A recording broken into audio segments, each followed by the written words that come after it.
কয়েকদিনের ভারী বৃষ্টির কারণে সৃষ্ট বন্যায় বিপর্যস্ত গ্রিসের পারোস দ্বীপ।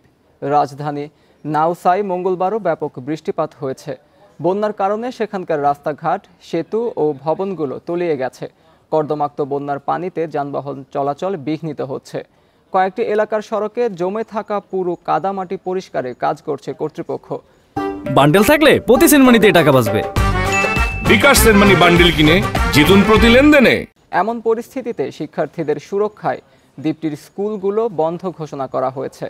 বন্যা ও কাদামাটির মধ্যে দ্বীপটির বেশ কয়েকটি সড়কে যানবাহন চলাচলের সময় আটকা পড়ে। সেগুলোকে সরানোর কাজে ভারী যন্ত্রপাতি ব্যবহার করছে কর্তৃপক্ষ। সাম্প্রতিক বছরগুলোতে ঘন ঘন বন্যার কবলে পড়েছে গ্রিস। বৈরী আবহাওয়ার পেছনে বৈশ্বিক উষ্ণায়ন বৃদ্ধিকেই দায়ী করেছেন জলবায়ু বিজ্ঞানীরা।